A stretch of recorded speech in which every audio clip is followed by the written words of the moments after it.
There we go. Hopefully, that's fixed it.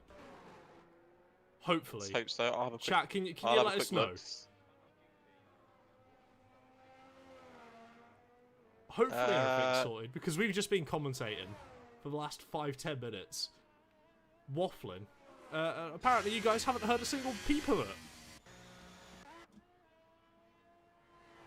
Are we good? Yeah. Yeah, no, it is live. Yeah. We're live. Right, we're live, pal. I really wonder what on earth happened there. Yeah, so what happens there is technology gets in the way of profit. Yeah, I mean, apparently. I mean, did everything right. Started the stream. Put it live.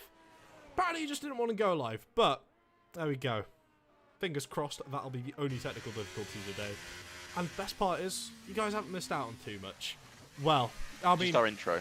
Yeah, I mean, it was quite funny. Alex even started singing and dancing.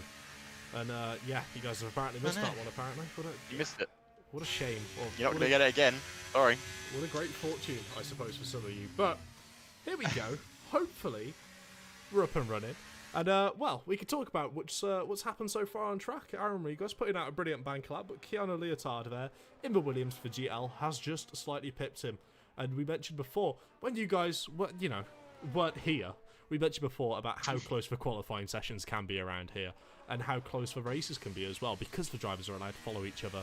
It's really something special, the way they've changed the circuit. But dare I say, I'm still not the biggest fan of it, and I don't think I will be for many years to come. It'll take a little bit of changing, well, especially for me to get used to here. But we are here with 9 minutes and 50 seconds left in this qualifying session. And, you know, we was talking a little about before about some of the favourites we could potentially see here. I mean, obviously you got the likes of Dwight Chow, Harry Nuns, Arabiguez, Eruption, and then of course you got WR drivers as well of Gabriel and Tony making a good stand, and then you've got the TF10 boys of Daniel Gotts, Chalk and Dustin Vincent as well, also able to pull out any sort of lap from anywhere. It's certainly up in the air, isn't it, about who's going to be able to sort of pull away with this championship, let alone just get the pole position here. It certainly is. I was just having a quick look at the gaps between 1st and 20th. A second separate 20 drivers right now. And if you want to be more specific, the top 10 separated by 2.5 tenths. Yes, it's something else, isn't it? It's madness. It's absolute madness. But yep, we are here in Catalonia. We were also talking about the weather, and it's very overcast here in Catalonia. I wouldn't say it's going to rain, but it is going to be affecting tyre temps. So depending on certain setups, a lot of these guys will be running their own setup choices. So it'll be very interesting to see who that's going to affect as we see one of the Sauers coming through now of Dwight Chow. He's going to get blocked there by a McLaren on his lap by the looks of it. Yeah, hopefully. Don't know how much that would have affected him. Hopefully it's not going to dent him too much. I mean, we're seeing a brilliant variety of ways the drivers are getting out of each other's way, haven't we? We've seen drivers diving it off completely off the circuit, going over to the gravel trap, getting some marbles on the tyres. But Dwight feels like it, you know, it disrupted him enough to warrant diving back into the pits. Potentially a steward's case to be looked at there as well.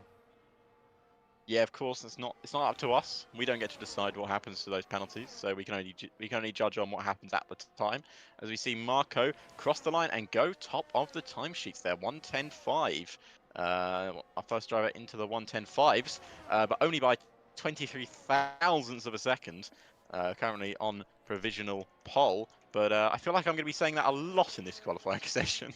Yes, it certainly feels that way, doesn't it? With the track evolution ramping up and these drivers getting new sets of softs on to go out every single run, we can expect these lap times to fall down to maybe a 0.3, maybe a 0.4, if they're feeling especially generous and want to spoil us with some brilliant lap times.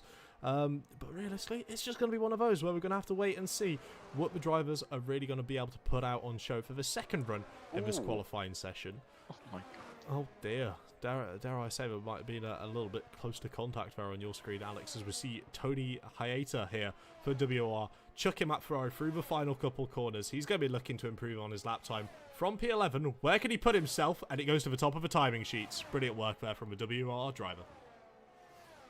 And Aaron Ramiguez can only go second fastest, but only by a few tenths.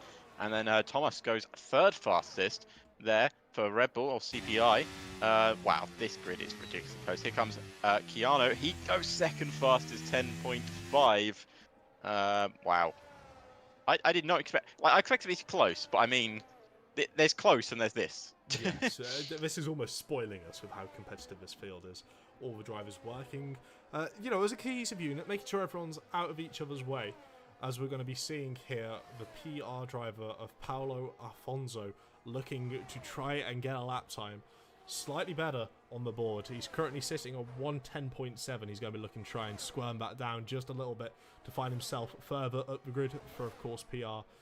Dare I say, another Andreas. team with a lot of my potential God. here. And as we see, Andreas there, joint quickest lap time. Same lap time. Oh, and it doesn't even matter because Harry. Harry Duds has just stole it away. And dare I say, we're just going to see this throughout the entire session of drivers keep putting in purple lap after purple lap after purple lap. It's almost ridiculous. It's phenomenal the level these drivers are able to get to. And be so consistent with it as well, because you might think, oh, it might be quali merchant, so-and-so, only good in time trial. But, yeah, they're not. They can do it in race pace, they can do it with 20 laps of fuel, they can do it with 40 laps of fuel. They can absolutely fly regardless of whatever setting they're put in. As Paulo Afonso here finds a 10.5 off his PB in that middle sector. He's looking to keep striving for improvement in the Aston Martin car. The PR driver looking now to set his own PR and potentially get himself to the top of the timing sheets here, depending on how well he can nail these last couple of corners. You can see the full commitment there of the Aston Martin going through there with the DRS wide open before heading down to the straight, and it's a 110.6. That'll jump him up into 10th place. Not a bad lap time at all, and of course still with another lap to go with a little bit of wiggle room to try and close it up even more. Yeah, a few drivers still got to set their final lap times with can't see how long is left on the clock because of the sector 3 caution. As a lot of drivers, I think, are coming out of fuels. Yes. Yeah, if you ask it nicely, it might move out the way for you, Alex. There we go. 4 minutes 30 for you. So Dwight is, I believe, on his final lap. It doesn't say he's on an out lap, and it doesn't say he's definitely not on an in lap. So he's out of sync with the rest of the drivers. Yeah, I mean, we've seen it work previously. Of course, in other series we've commentated on. But it's certainly very bold as well to try it on the first session, of course, in this championship. It's certainly something which might catch a couple of the other teams off by surprise. But if Dwight's prepared for this and he's practiced enough, he should be able to find that little bit of time he needs to jump himself up to the top of the standings. But again, it's only P9. Is he going to end up ruining that? Is he going to end up regretting it? I mean, surely he's got enough time to wheel it back around to the pits, put on a new set and go out. But it all depends whether that was on a scrub set of tyres, because of course he had to dive it back into the pits after having one of his qualifying laps interrupted. And he's going to be very close indeed for him to get back to the pits in time, unless he's got maybe a bit more fuel on board and he's going to try and ERS save. But by the looks of it, I can see on his dash, he does not have any. He's not going to have enough fuel to go again. So that probably is the end of Dwight's qualifying session. You never know. He can always wheel it round as fast as possible to try and get back to the pits, to get a fresh set of fuel in and to get a new set of tyres on, because we know they can absolutely do wonders around a circuit such as Barcelona, where it's so dependent on tyre grip to be able to maximise your lap time. Thinking about coming through TV3 there, turn 7, 8s, and of course Kamsa, where we see the AlphaTauri crawling up now. It's absolutely critical to keep your tyres in good condition through those, so you see him weaving on the straight, saying hello to you in chat. Yes, you. Marco's decided to give you a little wave in the AlphaTauri before setting off for his flying lap in the moments to come. And dare I say, because you don't have this clunky chicane, you don't have that little extra time to prepare your lap, so he's going to have to make sure he's got those tyres in a working window before he ends up coming through turn 12, because at this point now he's going to have to start putting his foot down if he wants to try and get the best exit possible. Exactly. Dwight's just made it out to the pit, so I imagine he's not going to be able to go out again. I don't think he's got enough time to come back out. It is a short out lap out here, so we'll see. Marco's going to get a lot of traffic on his lap. I mean, a lot of traffic on his lap. So he's going to get caught by a lot of drivers, but they slowed down nicely in the pit lane for him, so I think he's got through most of the traffic. Wow, he was so on the limit coming through that right-hander there. Looked very close. Hopefully everyone's going to move out his way for him as he hits the first sector. Yeah, of course, and then even if they do get out of the way, and like the Mercedes did on the inside there, they can still waft a little bit of dirty air, which can put Marco under a little bit of stress. And you can see that he's having to fight the car and he's invalidating the lap time there. because he was fighting the car a little bit too much on turn. And very unfortunate there for Marco. Harry retired.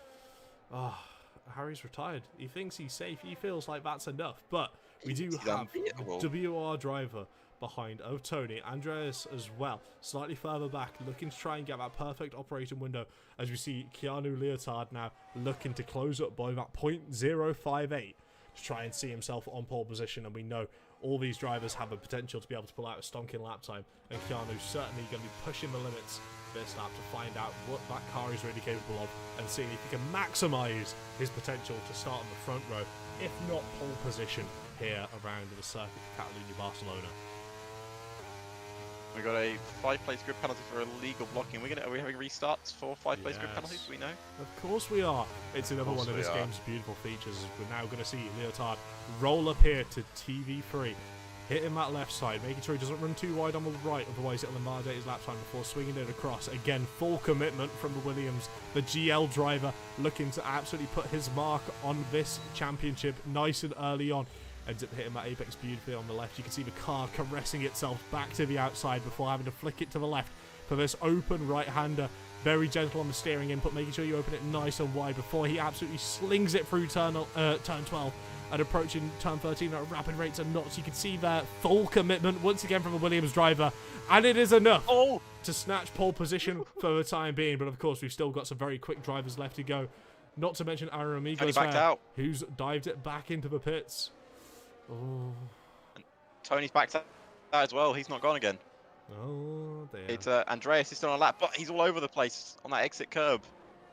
Yep, absolutely. You can see him chucking that poor little Haas car about as if it was made for him, and in this case it absolutely is, because you can see the way he's dancing the car around, bouncing it on a nice edge. Fantastic stuff so far from Andreas. He's looking to close up that little bit more, just to try and get himself back on that front row and maybe make the NLR driver Harry Nuns regret retiring from the session. But of course, that'll only be a matter of time as we're getting more drivers retiring from the session. Andreas dives it back into the pits. He's not happy with it, is he? Not happy with it at all. Candy King next across the line for the Red Bull for CPI. Comes around the final corner, fully committed across the line now. Goes 10th fastest. Daniel next across the line. Goes 6th on his last lap. Brilliant stuff there. But I do believe we've got one of the only cars left. Well, dare I say, he's already abandoned the lap time, so he's just rolling around with his ERS recharging. But that'll do us there for the qualifying session, with Keanu Leotard of GL grabbing the pole position where it was needed. Wow. Right at the death as well. Brilliant Literally stuff. right at the death. And, I mean, if you want a closer qualifying session, I don't think you're going to see one. Like, the gap to leader, 6/10 separate the top 20. Yes, it's ridiculous, isn't it? It really, really and is. And a 10th separate the top 12. Of course. And I mean, you know, you look through a grid and there's names you might consider there to be, you know, fighting out for the pole position, such as Daniel Gottschalk, but he's missed out by just a 10th of a second.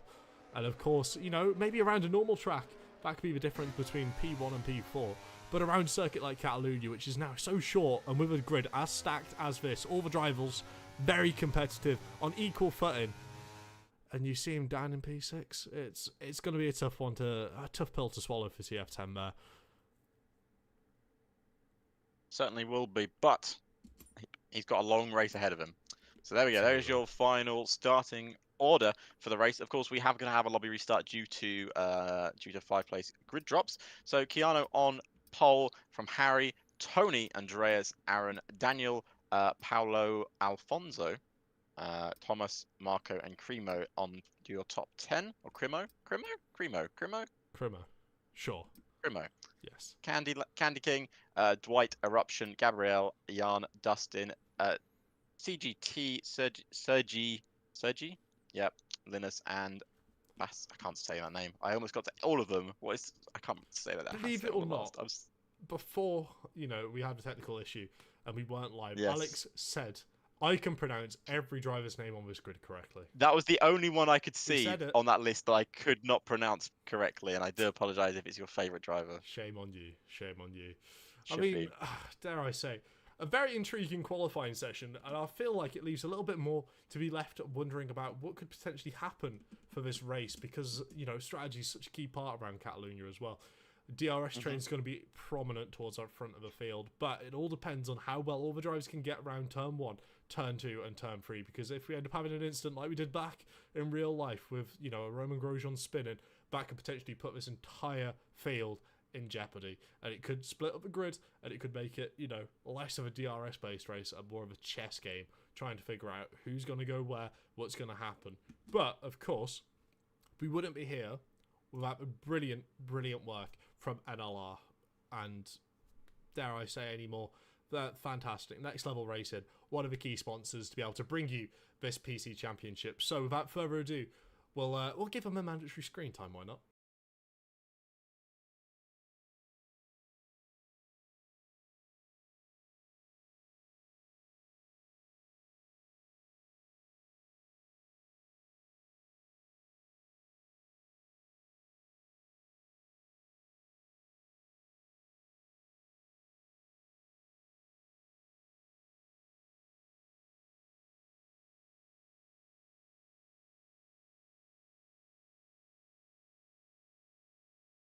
There we go, as we can see. We're going to start naming and shaming some drivers who don't join the lobby very quickly, but I suggest all of you get in. But as you can see there on the left-hand side of your screen, it is dynamic. And of course, we know what dynamic weather can really mean for some of these drivers. A lot of the practice they would have been doing is in the dry. Of course, you can no longer do the wet time trials as well. So hopefully all the drivers have done a little bit of practice just in case, you know, a little bit of that rain starts falling down here and there. And could potentially put this race entirely on its head. But I feel like that's something we might have to just wait and see. I really kind of understand what could potentially happen. Alex, I know, you know, you're a bigger fan than me around this new Barcelona circuit, right? Where would you want to try and get overtake sorted? Well, you know me, Josh. I'm a bit of a maverick. I go for an overtake wherever I sniff one. But the most ideal place to do is in turn 1 because, unfortunately, if you like it or you don't, DRS is king in this year's game, and so is ERS. And as soon as you're following a car behind the right-hander, because of now it's a flat right-hander and not a weird chicane like you can just gain so much speed off the corner, and your overspeed coming out of that corner means you are basically alongside them before you hit the start-finish line, if you do it correctly. I mean, it is so strong. There is other places you could overtake, but turn 1 is the best place to do. I think I can't remember the name. Is it turn 10? I want to say down the second DRS straight. You can also get an overtake done as well, but it's not as strong because you don't get as big of a launch off that corner as you do the final corner. Of course, and dare I say, because of some of the changes they've done to go towards the motor layout, that corner's a lot more open at the end of that second DRS straight at turn 10. And it could potentially throw a couple curveballs because it's obviously no longer such a hard braking zone, so I feel like it could be very tough to try and get an overtake sorted there. But I reckon on a fresher set of tyres, we could potentially be looking to see a couple drivers try it around the outside there because, of course, it'll swap back to the inside there for Salvador for turn 11. But, of course, we do have to give mention to you beautiful people in chat. Really, really sorry about the technical problems. Apparently, YouTube just didn't want us to go live. Yes. It just didn't want to pick up the stream. It happens. It happens right? sometimes. And YouTube said no. But I would love to thank every single one of you for staying along. Of course, we've got Sai, we've got Maze, we've got Casper, we've got Fabian as well, we've got Evan as well, all in chat. It's lovely to see you guys there, and it's lovely to hear your predictions. Evan even going as far to say a WR12 incoming. That's an old statement. They've got a lot of work to do. They're not all further out the grid, but anything can happen. Something I would like to mention: a few races off the top of my head that have been very famous around Spain. If we're talking about wet weather, Michael Schumacher's first win in the Ferrari was around a full wet Catalonia. He put a Ferrari where it shouldn't have been and managed to give it its first win for himself. If you remember 2021, it might be a season you might have forgotten because nothing really happened that year, but at Spain, we had a very strategic race that turned from a one-stop to a two-stop. Lewis Hamilton chasing down Max Verstappen and overtaking him without a lap or so to go, proving how good new tyres are in a track like this. Yes, of course. EML is back. Of course we are, Lesty. Never left you once, and it's beautiful to be back here.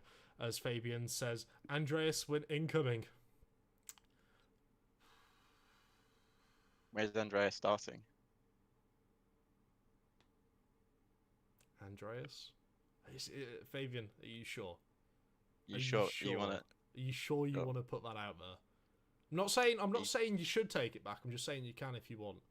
We you know just said it Andreas is a now. quick driver, but at the same time, there's a lot of other quick drivers on this grid who could certainly give him a run for his money.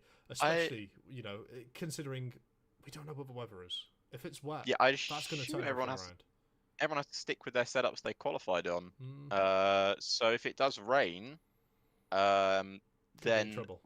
dry setups will not be the option because, of course, the weather, I assume, what we were going into was going to be dry, but we have set it Yes. back to dynamic because the race didn't officially start. So it could be a random set of weather again. I'm sure drivers are not going to be entirely happy with that because drivers do like their consistency. And as soon as it's changed, they get very. We like a bit of inconsistency, we like a bit of excitement, and we love a bit of unpredictable weather. And you mentioned Ferrari, Michael Schumacher, all those years ago, the Rainmeister coming through the pack, coming to fruition, and putting on an absolute dominant performance. Potentially, the Ferraris here on this grid today, WOR, could be able to pull something out of the bag, but they're going to need a little bit of rub of the green, and certainly, they've got the pace for it, but they will need that little bit of something happening up towards the front. Maybe it's a bit too heavy fighting. Maybe it's a couple drivers trying to hold the pace back a little bit, trying to save a little bit too much battery, and then they strike. Then they go for these opportunities, and that's when they can really try and find those moments, those key moments, to really try and impact themselves on this race and find themselves climbing up the positions and gaining more points in this championship. Because, dare I say, it's not the shortest championship out there, is it? No, not at all. There's quite a few rounds to go. You're not going to lose. You're not going to lose everything on this opening round. Let's say, but with how consistent a lot of these drivers are, you want to get up the big points to start with. Because if you start off with a stinker, then it might set the tone for the rest of the season. And unfortunately, Josh, I've been told that it's going to be dry.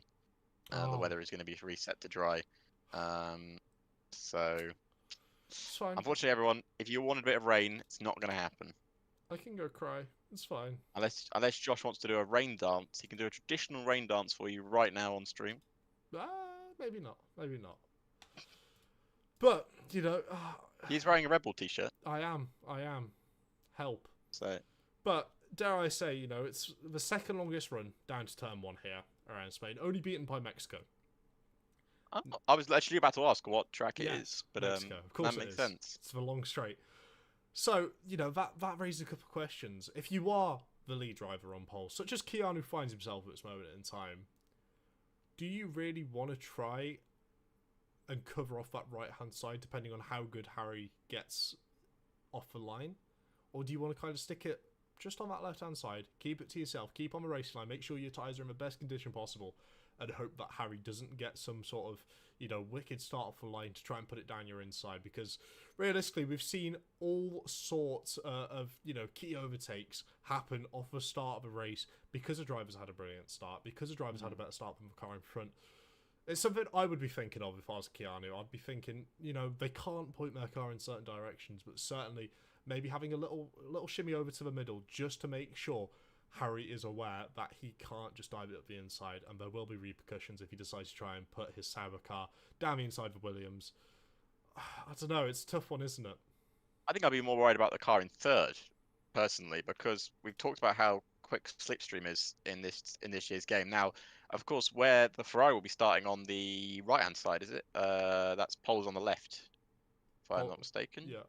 So you've So got Williams, Sauber, Ferrari. yeah, William. So yes, so no, you are talking complete right, and I'm just not listening properly. That's what I was going to say. But You know. what I'm going to say is the marbles in this year's Yes. game are very dangerous, and if you're going to pick up marbles running down to turn one instantly, I have a feeling that not only your engineer in your ear, that if you have one, is going to tell you get the marbles off your tires. Mark in game is going to say you got marbles on your tires, get them off as soon as you can, and it's they're not something to have in this year's game at all. They are genuinely very dangerous. No, very much so. They're not fun. They're not interactive. They're certainly not what you want heading down into turn one when you've got 18 other hungry drivers around you looking to go hunting and try and gain any sort of positions they can. If you end up going offline slightly, they're going to sense an ample of opportunity. But dare I say, that's enough of us waffling. I know everyone loves our waffling so much. We've got Of May course. saying they want to hear my singing. Maybe. If YouTube, WR gets a 1-2, Josh right? will No, sing at the no, end of the stream. no. All I'm saying is, if YouTube behaves itself at the start of next stream, you might be able to hear some little murmurs of singing. That's all we're gonna put out there. You guys Okay. you really don't want to hear my singing. That's all I'm saying. Also, we're only allowed to sing non-copyrighted songs due to the terms and conditions of where we are. Yes. Does tequila count? Tequila, I don't know. It's probably copyrighted. Well, don't say all the lyrics, my friend. They're not going to copyright me for saying tequila. Well, actually, it's the internet. They might do. Challenge accepted. Challenge accepted. How quickly can we get copyrighted? Oh dear, oh dear. Probably very. If it was just me and Josh on a stream, yeah, without any rules, we'd get copyrighted very quickly. Considering last time as well, we ended up getting a strike for non-copyright free music, and we still ended up getting a strike for it. So of course we've ended up mixing up a little bit of the music, which you would have heard in the ad break, and you would have heard in the intro, if YouTube decided to play ball with us, but unfortunately it didn't. So, But we love streaming on your platform. Yes, very much so. Yes, absolutely. Says through gritted teeth. I love it. But here we go. What I do love is our 5 lights for our first round here in EML. It's lights out and we're underway for the start of the Spanish Grand Prix. It's a good start from our pulse. He looks to cover off the Alfa Romeo running out of turn one. A great start from Andreas in the Haas, who now looks to slot in behind. But down the inside goes Harry. We've got a wheel-to-wheel moment in turn one, but it's defended very nicely indeed from Keanu. And Harry will look to challenge him back, coming up through the right-hander, and all cars going one by one at the moment. A few cars going 2 by 2, and I think couple going 3 by 3, but everyone's still facing the right direction here at the start. Great from Keanu, great from Harry, but even better from Andreas. He's now getting attacked by Daniel though. Yeah, I mean, it was realistically a whole window of opportunity for these drivers to really try and pile on a little bit of pressure on the cars in front, as we've seen Paolo try and do so in P8. He's having an absolute ding-dong battle with Marco and Tomas there. Currently trying to just squabble and find himself in a better position, but he's slowly falling down the order because he went offline. He's struggling with those tyres a little bit. Obviously on the medium set of tyres as well, we've got a great diversity of compounds being used. We've got the front four all using that soft compound tyre, as we're seeing Daniel now trying to pull one around the outside there. And you've got to think that if they keep battling like this, all of a sudden that gap to Harry is going to start opening up wider and wider, and they could find themselves in a bit of trouble, as I do believe Dwight has just been caught up in an instant there with Gabriel and with Paolo, all three of them falling out there out of turn 12 heading into turn 13. All of them seem to have been able to keep the car going though, so that's beautiful to see. All of them are still within this race, and all it takes is a safety car, and they're all back in this opportunity to really try and start battling, as we're going to be seeing the two stops as well from Dwight and Gabriel, both of them diving into the pits already, presumably to get a new front wing. I would have presumed so. Harry already taken the lead of this Grand Prix. But as you're saying, Josh, very interesting tyre strategies going on through the field. Did not expect, personally, to see the soft tyres. I would have loved to call for them. I love a set of soft tyres, but I guess the lobby restart gave people a new set of tyres. We've got to see Aaron and Thomas go wheel to wheel, and Thomas had been round. I think he caught the curb on the inside, run round, and now will have to be on his recovery drive. Didn't see any foul play there. Just looked like, two cars do not go into one, unfortunately. But are we going to see Keanu get a nice run down into turn one here on Harry? You've got to expect it because of how powerful the slipstream is. DRS is not enabled yet. It'll be enabled at the end of this lap. And these guys will not want to be using ERS early on. They want to be just trying to stick with it as best they can. But here we go. We're already on lap 3. The laps will be coming down very quickly as Daniel sets the fastest lap of the Grand Prix. Are we going to see Keanu retake the lead of the Spanish Grand Prix into turn 1? No sticks behind him on this occasion. Just waiting for that DRS opportunity. Yeah, he doesn't need to burn any unnecessary battery. He's more than happy to currently sit in P2. He knows a very quick driver behind him, Daniel Gottschalk, of course, the TF10 driver currently in the McLaren, is going to be approaching them. He just knows he's just got to wait his time. He's just got to follow and slowly start building pressure on Harry. He doesn't have to do it immediately. He can take his time. He can wind it up. He can understand where Harry is weak around this track and deploy a little bit more energy around those parts just so he can catch him up slightly quicker. So when he comes out of that final corner here at Catalunya, he'll have a fantastic run, being nice and close behind Harry, and you can see him absolutely, he's just pushing the car, isn't he? It's brilliant to see all of these drivers on the soft compounded tyre put in, put him guts on the line, let's say. Pushing to an extraordinary level, heading up through turn 9 there. Full throttle as per, even with a little bit of dirty air.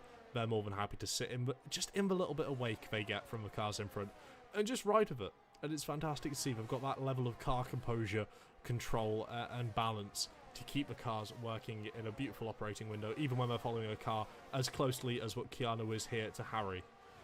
As he pulls to the inside, heading down into turn 1, easy as you like, heading into Elf. Beautiful move there from Keanu, and Keanu's now looking forward to try and build, maybe even work with Harry to just try and build a gap there to Daniel, but it's going to be very hard if Harry ends up having another slapper like that over the rear, because all of a sudden now you've got to start thinking that Daniel has got a great opportunity to try and put a little bit of pressure on Harry.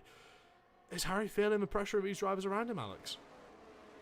I think he is at the moment. It's just not operating for him at the moment. Someone I would like to mention quickly is WR's Tony, who was sitting in pretty in DRS range of these front 4, but it's now just dropped out of it slightly. He's going to be under pressure from Aaron behind. And now for the guys on the hard tyres, they're not going to be too worried about these front 4. They know the front 4 are going to be pitting a bit earlier, but as we mentioned, Josh, they're probably going to be on the alternate strategy. Are we going to see a 2-stop from these guys on the front 4? Because that would be very interesting if we do. You know, as much as I would love to say I would love to see one, I don't feel like it's too feasible. I reckon these soft compound tyres are going to go until they hit that first degradation window and continue on for a little bit, using each other's DRS, using a little bit of battery just to keep them a safe distance away from that hard compound tyre, and then diving it into the pits for a set of hard compounds themselves while we've got the rest of the field. Mediums are going to be the ones to watch, because if they're just able to stretch out that medium tyre just a little bit longer, they could be looking to switch it over to the soft and go, you know, maybe 10, 11, 12 laps into this race on that tyre as well. So that'll be certainly something to keep an eye on. And it'll certainly be something to keep an eye on towards the back of the field with the drivers who have already made a pit stop, whether they got damaged or got caught up in a collision. Oh, there's Tony. ample worth of opportunity. But Tony there has seemed to have made a devastating mistake and falls himself falling down the order. Currently P10, battling for P11 now with Jumba. Yeah, I don't know exactly what happened there. I just saw him dropping down the order and found him on the grass. Very similar to remember 2022, Josh? Great year for Ferrari himself. I think Carlos Sainz got caught in the wind, and got caught in the gravel trap. I think something very similar might have happened. He was battling with the Mercedes of Aaron, so I don't know if there was a collision there. Of course, we can't comment on something we didn't see. Right now, though, Harry 8/10 back from Keanu. Keanu, has he considered checking out of this Grand Prix? He's trying to pull himself free of that DRS gap. He thought they might be working together. It looks like he's trying to pull himself free.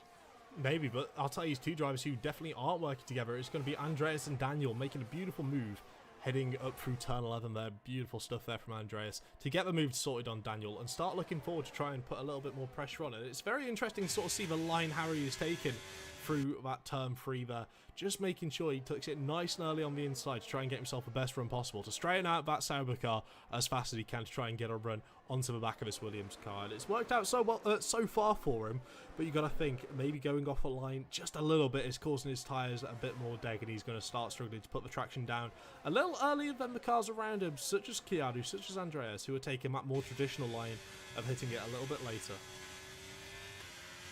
Just want to give you a quick update on drivers that have made the best start in the race. We've got Andreas and Daniel, of course, up 1 and 2 places. We've got Jan in P9 on the soft tyres, one of the outliers in the midfield on softs. He's gone up 6 places at the start of this race for the Aston Martin for PR. And one of the biggest losers at the moment is Tony, down 8 places, and Paul Alfonso down 10 places at the start of this race. Started P7, is now down to P17. So he's got a lot of work to do, but it's a long race, lap 7, as we see Harry once again pull out of the DRS and into first, as we see Marco also pull out of the DRS of Aaron and into P5 for ABS, as he looks to try and chase down the front lot. Daniel just dropped back a bit here. I don't know if he's made a little mistake coming out of the first couple of corners, but he's not exactly as close to the front 4 as he was a second ago. No, we mentioned that those soft compound runners made a little bit of a gap to break with DRS, but you can see now Aaron, Marco, both of them have slowly started to pull in the likes of Daniel and Andreas as well. But Daniel really seems to be struggling on that soft compound tyre, doesn't he? Only lap 7 as well. So you could expect those tyres to slowly start working themselves back into a window, and hopefully they'll be able to push on and catch back up to these soft compound runners, because at the minute they've got a fantastic battle for the lead. Harry and Keanu leaving everything on the table, following each other so closely. If one of them was to make a mistake, it could potentially be so consequential for the car behind. But the ultimate trust between these drivers is something I'll always be in awe of. Understanding where each other race, how each other race, it's fantastic to see, and it creates an amazing spectacle here. And one of these spectacles could very well be heading down this straight, as we see Daniel getting overtaken by Marco, and we've got the Williams of Kermo now as well getting past Ramiguez. Could potentially be going 2 by 2 into turn 1. And the Williams now is going to be trying, as you can see, slightly in front of his Mercedes. But Aaron Ramiguez tries to hang it around the outside of both of them. He's going to have to wake up a little bit early to try and get that move done. As you see the medium compound tyre getting past the soft compound tyre of Daniel and Aaron there. Very late on the brakes on that hard compound tyre. Really goes to show how much Daniel is struggling on that soft compound of tyre. It's certainly going to be a struggle for this TF10 driver to kind of get back in the window and carry on his mojo, because all of a sudden now he's got the other Shazoo half of Eruption still directly behind on that hard compound tyre as well. Could potentially see a bit of team games here from Aaron Ramiguez and Eruption, trying both to get past Aaron Ramiguez. I mean, certainly it's going to be up for debate here, as we see Eruption now heading to the outside line. I mentioned it before the race started. If you're on a fresher set of tyres, or a set of tyres which is just in a slightly better condition, it is fully feasible to try and make a pass around the outside there, because it'll turn to the inside. And Eruption showing us how it is done perfectly in that Mercedes car. Brilliant stuff from him so far. Surprised how quickly those soft tyres dropped off the cliff, to be honest, for Daniel. Went from, running in the top 4 to now in 8th place, as we're going to see a move for the lead. Once again, no, we're not going to see them all slot into place. Marco is in a very good position here as Jan gets past CGT for 10th place. He's now just behind Daniel, about 1.5 seconds between those two drivers. Is Marco in a really good position here for ABS? Because I think these guys on the softs didn't expect them to drop off as much as they did. Obviously, it's a warm day here in Catalonia. You can see by the sun beaming down the circuit. You reckon their tyres being eaten up? Yeah, potentially. We know the lateral load around the circuit is, incredible. There's a reason why the F1 cars use this for testing in real life. It's because it's got characteristics of every circuit you could possibly want. It's got the fast corners, it's got the heavy load, it's got the high braking zones, it's got that beautiful long straight down the main straight. There's a lot of potential here. And to answer your question as well about Marco being in a great position, I would say for the time being, yes, but I feel like if he ends up losing touch of DRS, whether that's because the drivers in front of him pit, or they end up slowly starting to pull away while this hard tyre could be going through a graining phase, that's when it's going to be a little bit vulnerable. So he's going to have to kind of measure himself, keep himself in check, and just kind of see how these soft compound tyres continue throughout the rest of this race. Because currently we're on lap 10, and these hards could definitely go, 25, 26 laps if necessary, but it'll be a fine wire, so you can imagine him trying to get an undercut on a couple of the other hard compound runners around him, just so he's not completely out of touch with these soft compound runners. As we're seeing, the soft compound runners certainly giving themselves a run for their money with some brilliant moves, brilliant racing, side-by-side action all the way through Sector 1, and almost still there as Andreas finally gets the move done on Keanu there, and Keanu's having to sit back in P3 now. And all while they were fighting, you can see that train has slowly started to grow. And no longer is it just Marco and Kermo behind. We've now got Aaron Ramiguez and Eruption joining the party. The Shazoo drivers at the back of his train, potentially looking to get some teamwork going. Similar to what GL are trying to do here at the minute. As you can imagine, Cremo... Cremo? Cremo is the way I read it in my head, so yes. That is what I would say. Cremo. It's not a C, but Cremo, I think is how how you say chat, it. can you help us? Chat, can you help us, please? Yeah, chat. But Cremo, at the moment, if that is your name, doesn't need any help. I think he's in a really good position. One of the only guys in the top... Well, he's the only guy in the top 10 on those medium tyres, and he appears to be making them work at the moment. Can he get past the Alpha Tauri or the ABS driver of Marco? No, because they've all got DRS, and it's really tricky to try and find the move. But Andreas is into the lead of the Spanish Grand Prix for RLS. But I think Keanu went off the track there for a second. I think he took the escape road, and now he's under pressure from the ABS driver of Marco behind. But he's got... I think he's got away with one there. I've got to say he's got away with it. Yes, and thank you there, Lucas, as well, giving us the clarification. Cremo. Lovely. Cremo. Thank you. Not Cremo. Cremo. Cremo. But nevertheless, Cremo. whatever we're going to pronounce him as, I think he could potentially be in one of the best seats of a house here. If he's able to keep those medium tyres alive, make sure he gets a little bit of fresh air to his engine down these straights, he could certainly be looking to try and get a one-stop onto that soft compounded tyre. But he does have to nurture the tyres. He's got to control the pace just a little bit more. And he'll be looking to potentially find himself making some critical overtakes in the dying embers of this race for a very solid points finish. Potentially even a podium, or maybe even a race win, depending on how Lady Luck wants to favour him. We see a beautiful overhead camera shot there from the helicopter, seeing how close all these cars are, and you can see just how powerful that DRS is. It looks like it does absolutely nothing, but if you look at the top of your screen now, you can see how much Harry has caught up, and because Harry has caught up that much, the rest of the cars doesn't look like they're moving too much, but you got to imagine all of those cars behind are catching up at the same rates of knots as Harry was to Andreas there, and of course it leads to a bit of a concertina effect as they all head into the braking zone. Now into turn 4 here, you can see how closely they're all following the dirt. Yeah, won't be doing any of these drivers in the train any favour. They're going to have to start thinking about maybe darting out, getting a bit of clean air, making sure the engine temps are kept at a more reasonable level. Because if they keep following in the manner they are at the minute, they could very much find themselves like a prime Valtteri Bottas in Mercedes, just sucking up that hot air, waiting for that engine to give up. I like that a lot. We're talking about which driver is in the best position, but which team is in the best position here? And I think the Mercedes SHZ, is that how you say that? Shizou, yes. I think that's how. Shizou. They are both on the hard tyre. They're both sitting in 7th and 6th respectively. They're both in this train. So we've got a yellow flag down the main straight. Dustin Vincent down the main straight has had a little spin, I think, and slowed down. But yeah, this is very interesting indeed. As we see, one of the drivers in the pits, Daniel, is in the pits there on the soft tyre. You could understand why, because those softs have been struggling for a few laps now. I mean, it's certainly the first driver to start feeling the wrath of that soft compound tyre, the horrible bite back.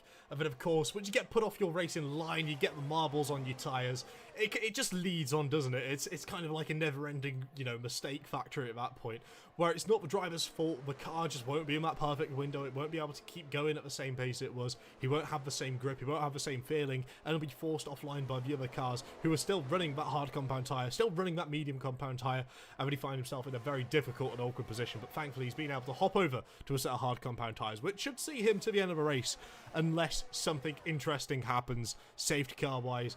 But someone who's going to be looking to try and get those hard compound tyres working a little better than they may have been previously is going to be Marco Di Bono here in the AlphaTauri for ABS, looking to put it round the outside of turn 12. You're going to need a pair of bollocks to do that, and he's certainly shown he's got the cojones for it as he goes round the outside at turn 13. Marco, take a bow. Brilliant move to find himself getting up into P2 because Andreas Aldal has dived it into the pits. Goodness me, that is a move and a half. And now we're going to have a real good ding-dong battle here between the Mercedes, and Aaron has to back out of that one because he almost lost the car, but it's... No, I think it was literally just had to back out because of a slight snap of the car, but it's allowed eruption to make the move now on Cremo, and he's up into 4th place. And is that going to allow Aaron to have a move as well? No, the guys on the hard tyres have decided that this is a lap to begin pushing, because maybe those tyres have finally hit their operating window. Yeah, 13 laps on hard tyres. That's the operating window that they start working at. Right, a little bit of desync there. I thought Cremo went way too deep there and ended up in the gravel trap. I for a moment, my heart came leaping out my mouth. Thankfully, he was ready for the scream, but it wouldn't happen. He's still on track, still P5, thankfully, for GL and himself, and for the entertainment of this race, because we need a medium compound tyre up here. But something I do want to point out as well, Andreas Aldal went onto that medium set of tyres. He's looking to try and stick it out to the end of a race as Harry Nuns is now diving in the pits. Keanu Leotard diving in the pits. They're having to respond to Andreas Aldal, but are they going to respond on the medium compounded tyre or on the soft? That'll be what's going to be questioned here. We're going to have to keep an eye out for that as we see the drivers still filing it down into turn 1. And Marco now has broke himself out of DRS. If he's careful and deploys a little bit more battery, he can find himself potentially in a brilliant position to run away with this race. The undercut. Andres got in front of Harry and Keanu with the undercut. Not unsurprisingly, we know how powerful the undercut is in this year's game. but how much time have they really lost? Well, Keanu's lost a bit. He's about, I'd say about a couple of seconds off of Andreas now. So these guys that were running so close together, now just a little undercut has put them maybe a second or two between each other. But you've got to think. Proving, once again, powerful. Yeah, you got to think. Although the undercuts are powerful around here to get trap position, to do, as I like to dub it, a George Russell strategy. You get the trap position, you defend for your life. But you got to think, with every apex, every braking zone, every traction zone, these fresher medium tyres are going to carry half a tenth, a quarter of a tenth, 3/4 of a tenth quicker than the cars in front, as I do believe we might have a little instant there. I believe that's Daniel Gottschalk who's spun it there, going down into the left-hander before TV3. But Eruption diving into the pits off that hard compound tyre, dare I say that might be a brilliant move for him to make if he's diving onto the set of mediums. He is as well. Got to be. As we see now the Haas car of RLS. Bassmeter, that one is falling slightly further down the order as Linus Donovan, of course, one of the ABS drivers, making a brilliant move there, getting himself up into P6. He's had a very quiet race. We've not really shown him too much on camera, but he's been slowly marching his way through the field, hasn't he? He has. He certainly has indeed. Would you like to mention that you think it's a bit early from Eruption to come into the pits there? Because we know that these hot tyres can go a bit longer.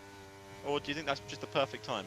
I feel like it could potentially be the perfect time. Realistically, it's very dependent on what the rest of the cars around him decide to do, because there's an awful lot which can go on during this race.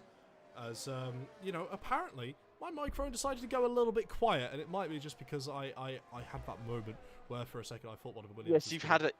I've had a moment. I've had a Josh. You had a loud moment. I got too excited.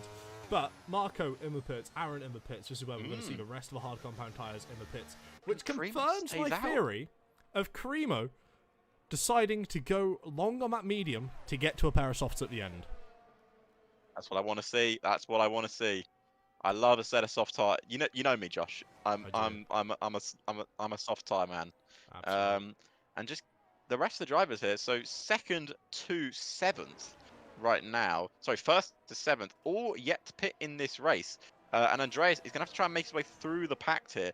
The interesting to see how quickly he can clear these cars, because he's got a very fast Sauber closing in behind him of Harry, who is one of his main challenges in this race.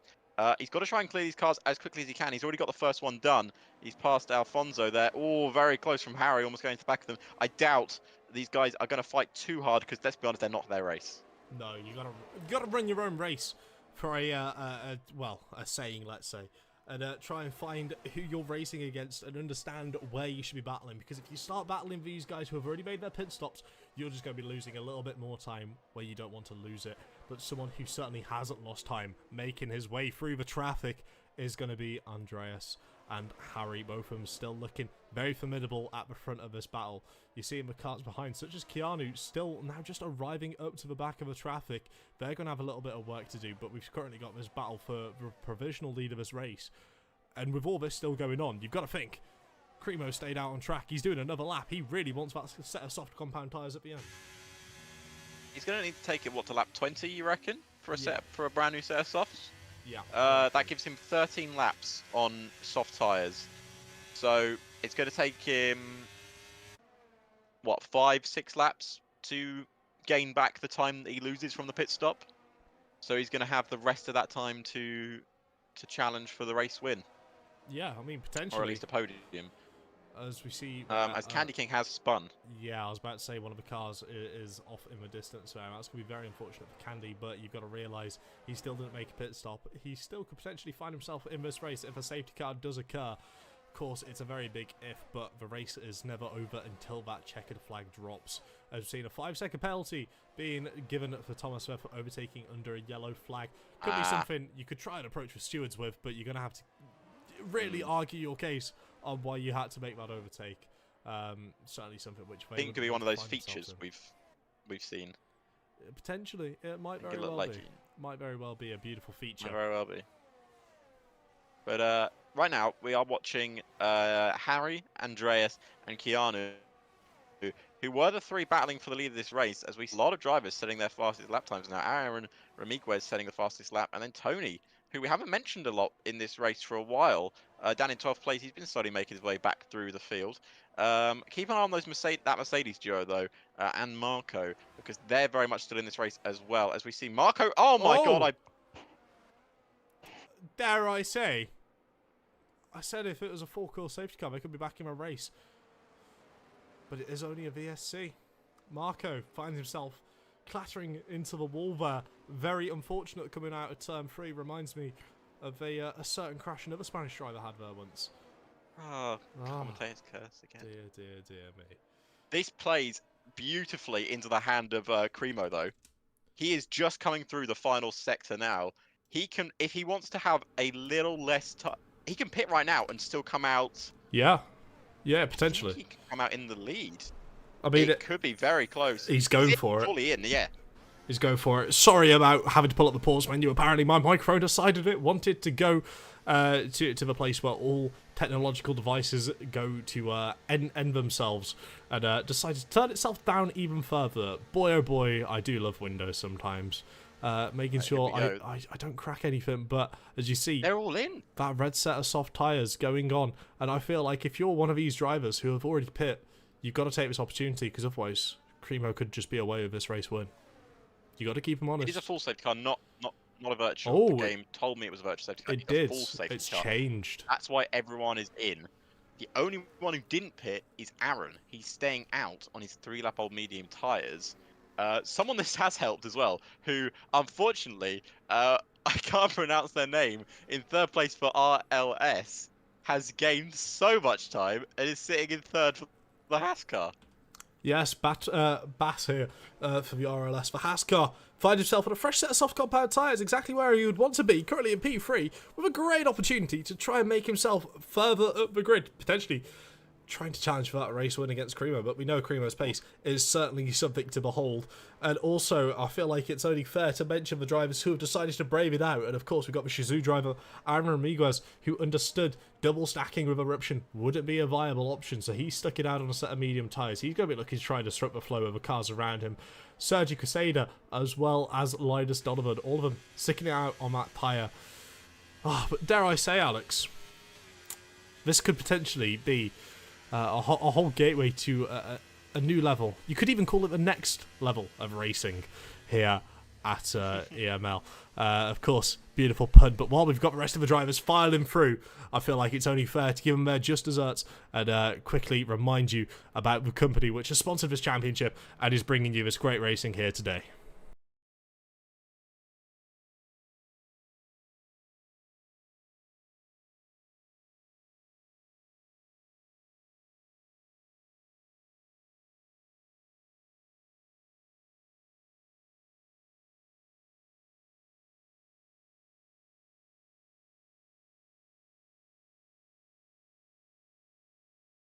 Of course, we are back. Thank you very much, Next Level Racing. It's lovely to have you joining us here. And of course, chat, it is lovely to have you joining. I'm seeing a couple of you. We got Grazio, we got Salito, of course, we got Saive, we got Junpa, and we've got Augustus, I believe.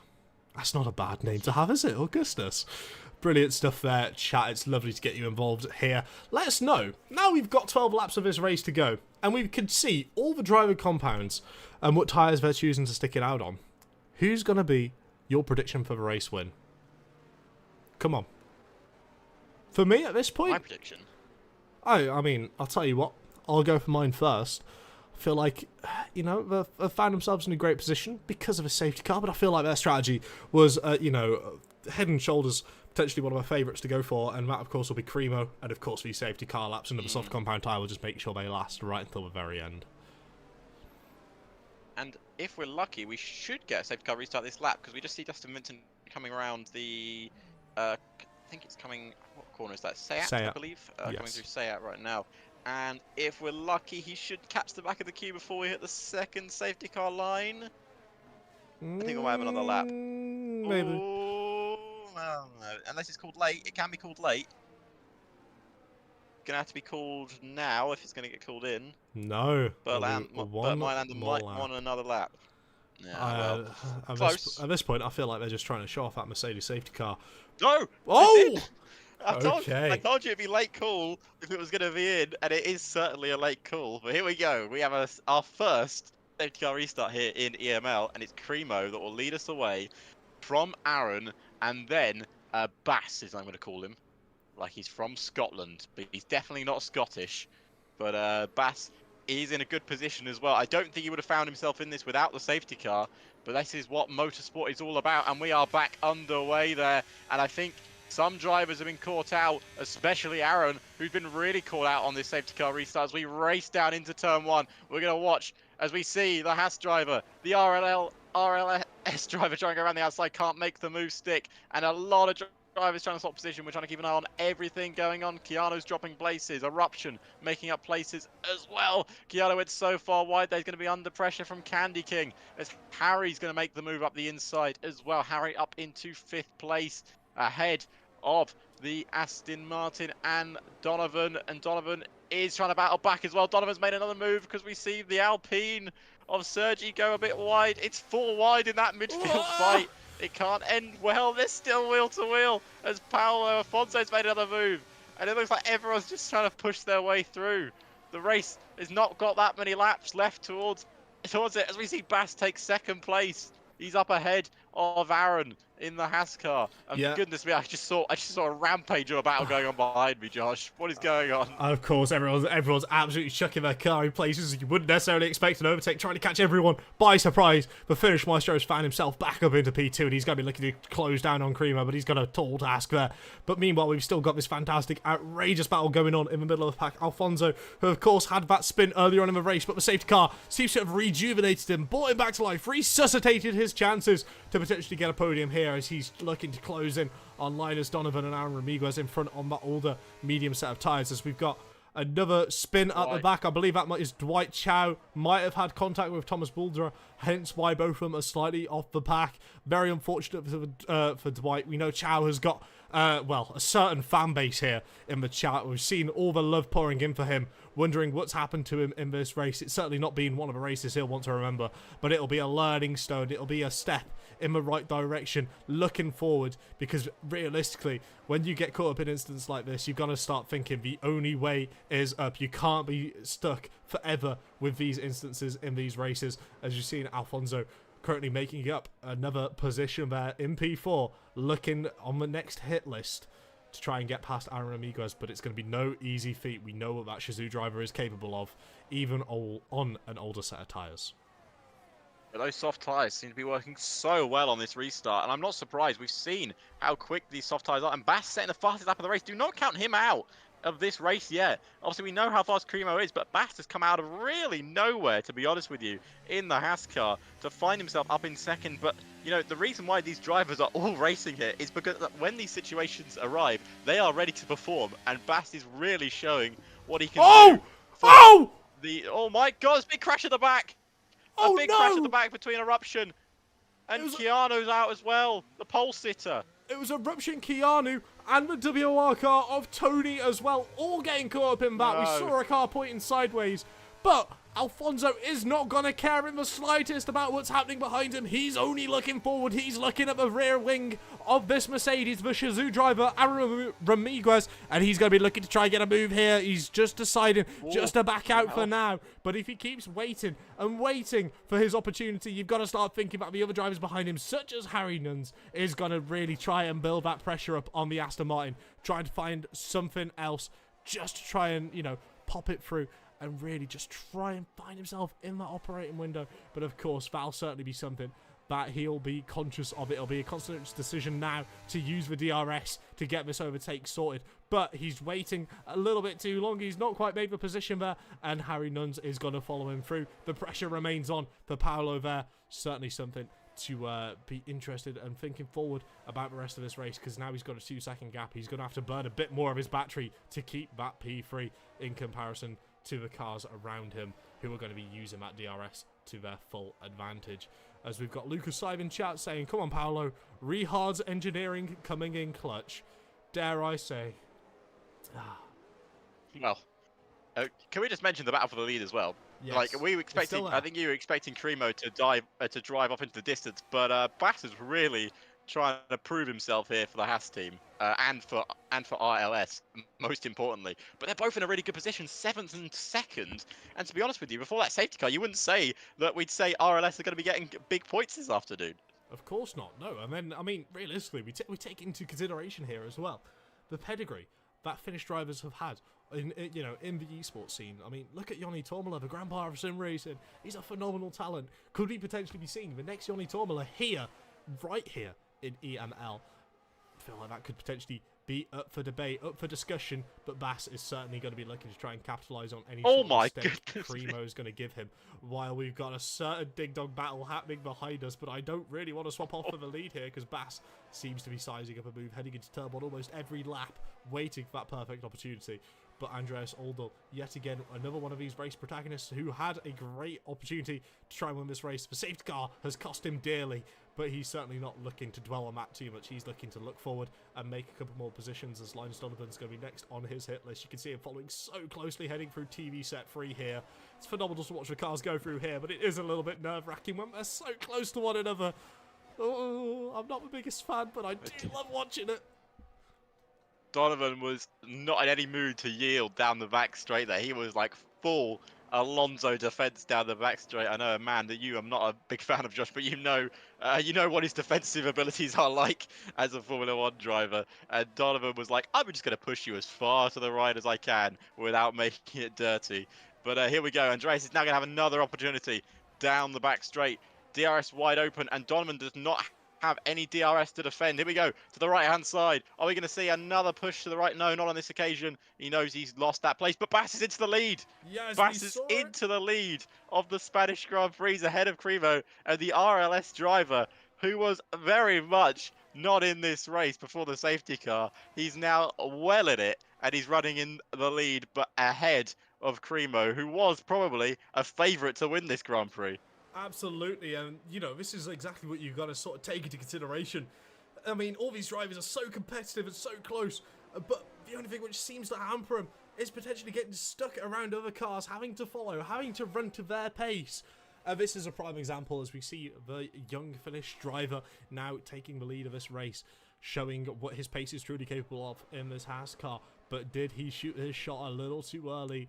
Bounce back, use a little bit more ERS, use the DRS as well to their advantage to try and find themselves serving themselves up a brilliant full course dinner heading down this main straight, as it could very well look like that. He's already pulled out before the start finish line, and we've got another change for the lead there.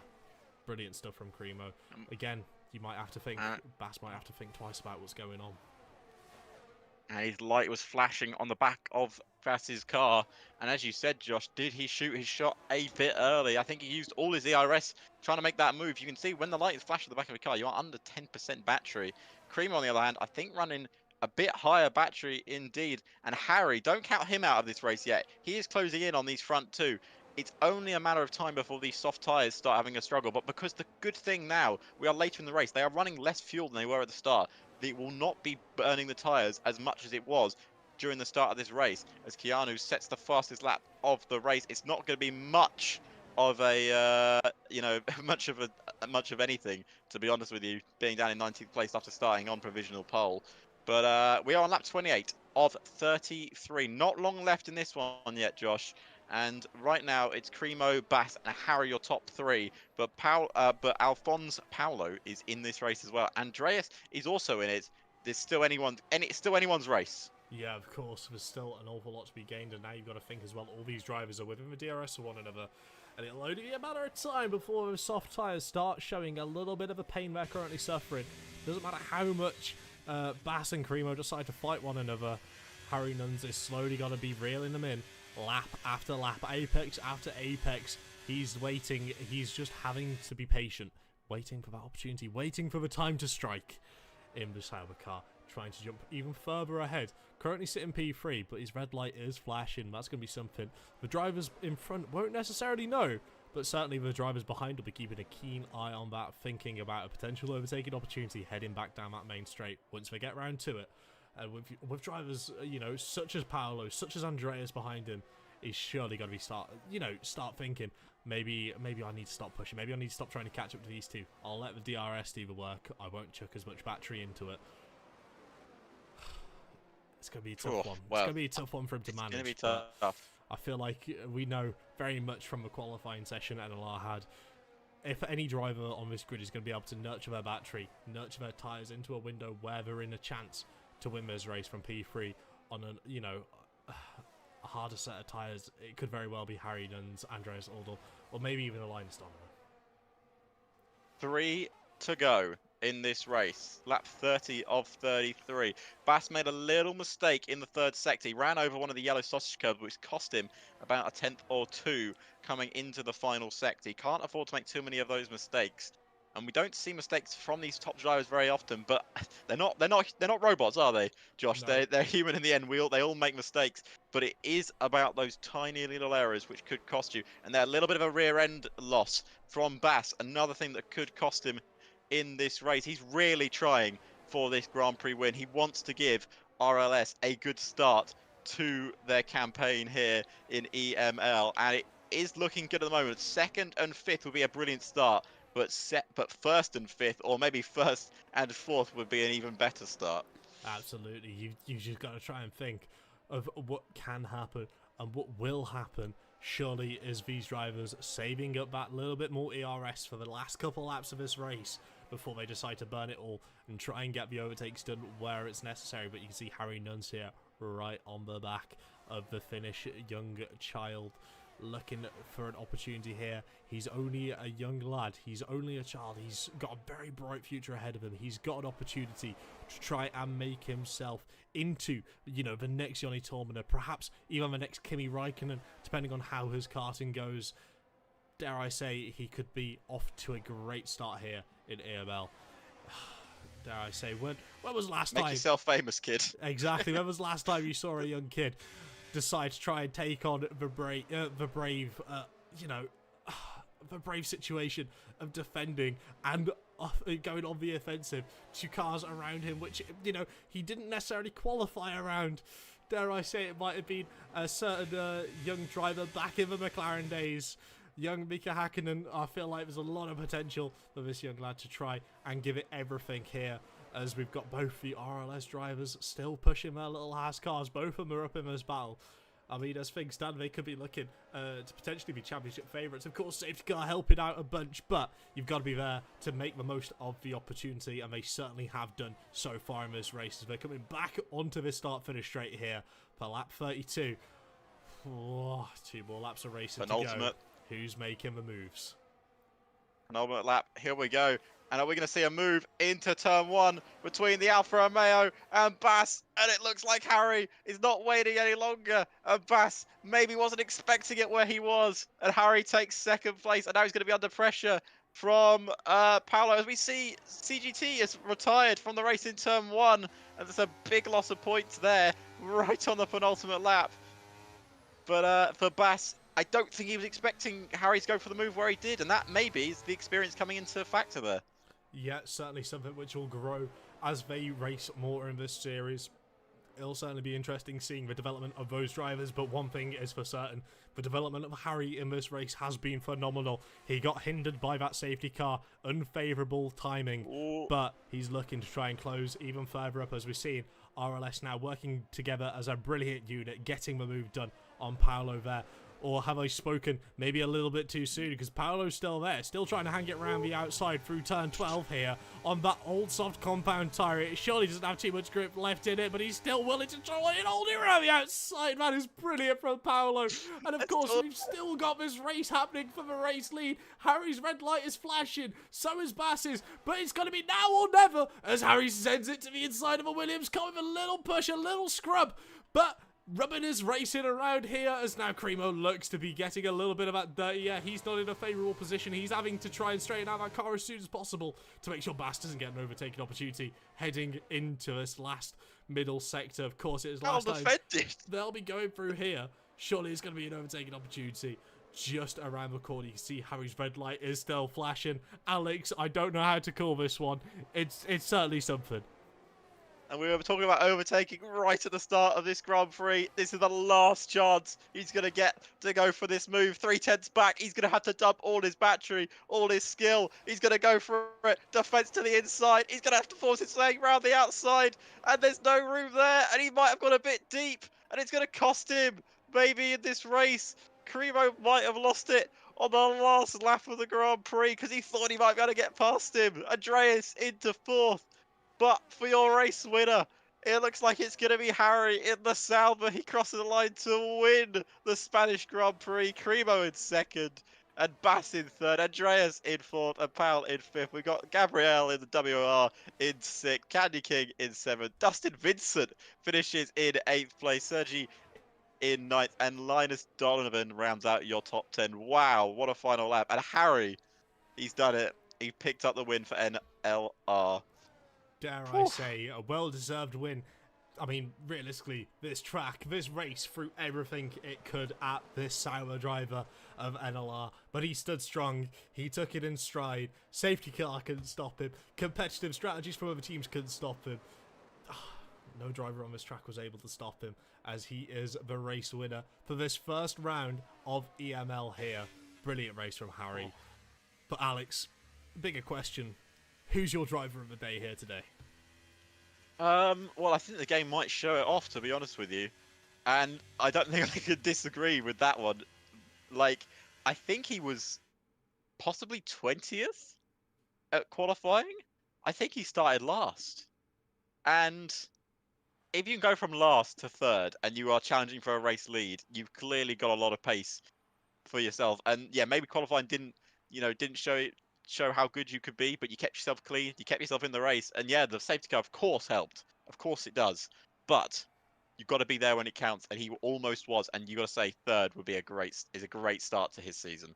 Yeah, of course, and it's going to be a great start to that team as well, both from getting a good handful of points. It'll be very interesting to sort of see how this championship standing is going to be lining up after round 1, but nevertheless, it was a phenomenal drive from all these drivers on the podium. Regardless of what was thrown at them, they found a way to make it work, as we've got Harry Nuns leading the way with a race win there after starting P2. Cremo started P10, found himself up into P2. We got Bass, the young Finnish driver, started 20th, finishing 3rd. Andreas started P4, finished P4. Then, of course, you got Alfonso, Gabriel, Candy King, Dustin Vincent, Sergi Casada, Linus Donovan in your top 10, with Dwight Chow having a couple instances throughout that race, still recovering to the P11. Solid drive from him. Daniel Gottschalk, P12. Tony, P13. Jan, P14. Eruption, P15. Thomas P16, Amram Miguez again P17. Very unfortunate race for him. Same can be said for Keanu Leotard. Started a pole, finishes P18. Jomba there P19 and Marco P20. For some of those drivers, it definitely feels more of a race of what could have been. But end of the day, that's racing. Sometimes you don't always get the best of hands dealt to you, and it's really about what you can potentially do moving forward into the next race and into the next championship. As Alex, I'm sure your hair is fine. There's no need to keep picking it, my friend. Sorry, it's just one of my things. I was just consciously doing it. But yeah, what a race. Brilliant. What a race. I don't think you could start a season better off than that here in Spain. That's what we love to see. We will have. Where are we going next, Josh? Where are we going next? I'm going to save you on this one because we are going to the Italian Grand Prix, but not going to tell you which one. You're going to have to tune in next week on the Sunday at 7 p.m. to find out which part of Italy we're going to, because as far as you know, we could be heading to Mugello, Monza, I love Imola. Mugello. What was that track I beat you on in ACC all those years ago? What was it? All those years ago, you mean last year? Oh, yeah, my bad. Sorry, I forgot I was not as washed as I originally thought. It was literally September of last year, Josh. Yeah, you know what? That makes me feel even better because I've beat you recently and you actually race. But, of course, thank you everyone for sticking with us, even if we did have a couple of technical difficulties. It's been a great pleasure having you all here. It's been a great pleasure getting the privilege to kick off the PC Championship here at EML. It's been lovely. Thank you to everyone getting involved in the chat, and thank you for everyone behind the scenes setting it up. It's been a great pleasure. But until 7 p.m. next Sunday, hopefully YouTube won't have its moment again. But fingers crossed, we'll see you then for the Italian Grand Prix. Until then, I've been JGM, otherwise known as Josh. That's been Alex Heron, otherwise known as Deathlink10. And we'll catch you then. Goodbye for now. Goodbye.